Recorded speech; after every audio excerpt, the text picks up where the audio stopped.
नेहा जी सहारनपुर से। राधे राधे। राधे राधे महाराज जी।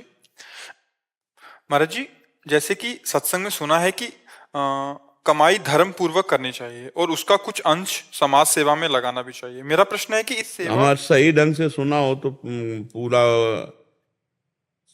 सही अर्थ कमाओ धर्म पूर्वक और अपने परिवार का पोषण करो। उसमें से 2 रोटी बचती हैं तो दे दो, नहीं कोई जरूरी नहीं। अब आपका एक परिवार है, आपकी कम आय है और किसी तरह आप परिवार चल रहे हो, उसमें कहे दान करो, तब तो परेशान हो जाएगा ना। माता पिता पत्नी पुत्र परिवार में भगवत भावना करो। अगर आपके पास ऐसा लगता है कि पूरा परिवार पवाने के बाद 1 रोटी बचती है तो रोज 1 रोटी का हिस्सा निकाल करके डाल दो, कहीं किसी गौशाला में कहीं भी खर्चा कर दो, बात अलग है। अगर आपको लगता है कि हमारे ही खाने को नहीं हो पा रहा पूरे परिवार का, तो कोई दान करने की जरूरत नहीं है। राधा राधा रटो, मेहनत से कमाओ धर्म पूर्वक, अपने बच्चों को पढ़ाओ, अपने परिवार, ये सब सेवा ही है।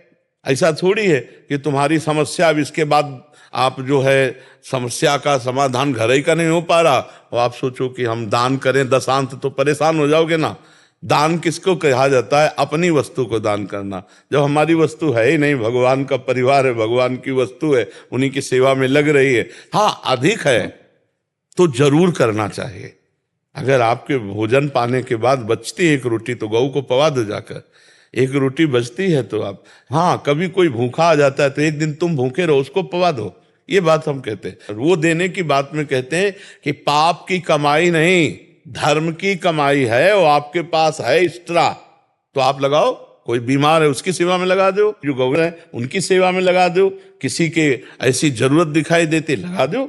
भगवान ने तुम्हें दिया है तो उसका सदुपयोग करो, लेकिन तुम्हारे पास नहीं है तो फिर उसमें परेशान होने की जरूरत नहीं कि हमको भी दान करना चाहिए। तुम्हारी 1 रोटी ही काफी है।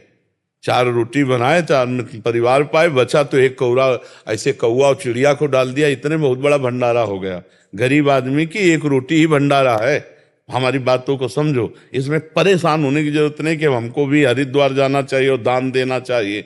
आज तो बहुत है, हम तो ऐसे देखें किसान आदमी कि बेचारे की केला जो होता ना अमृत जैसा, क्योंकि बाजार से खरीदना है, वही घर की रोटी दाल। अब उनसे कहो तुम कि 100 रुपया दान करो, तो उनके लिए 100 रुपया दान करने का मतलब गेहूं बेचे, लाही बेचे, चना बेचे, तब वो 100 रुपया दे।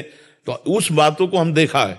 तो उस बात को कहते हैं जो अपने परिवार का केवल पोषण कर सकते हैं, तो इस भाव से नाथ सकल संपदा तुम्हारी, मैं सेवक समेत सुत नारी, और धर्म पूर्वक कमाओ, अपने परिवार का पोषण करो। अगर बच जाता है, अगर आपको लगता है कि हम दे सकते हैं, तो फिर दूसरों को सेवा में लगाना चाहिए। अगर लगता है नहीं हमारे पास नहीं है, तो फिर कोई जरूरत नहीं, अपने परिवार को भगवान का स्वरूप मानकर उनकी सेवा कर।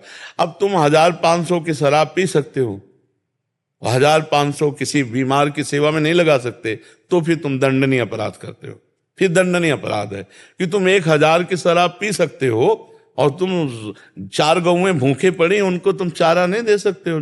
लोग बीमार परेशान है, उनकी दवा में सहयोग कर दो। बहुत से हमारे देश में ऐसे लोग हैं जिनकी जरूरत है, औषधि की जरूरत है, वस्त्र की जरूरत है, भोजन की जरूरत है। अगर हमें भगवान ने दिया है तो हम 1-2 का भी सहयोग कर देंगे, तो हम अपने काफी सहयोग कर देंगे। तो ये बात उनके लिए है जिनके पास व्यवस्था है। जो खुद अव्यवस्थित है उनको चाहिए अपने परिवार को पढ़ाएं लिखाएं, मेहनत करके उनको चलाएं, यही सबसे बड़ी सेवा है जी। मीना जी राजस्थान से। राधे राधे।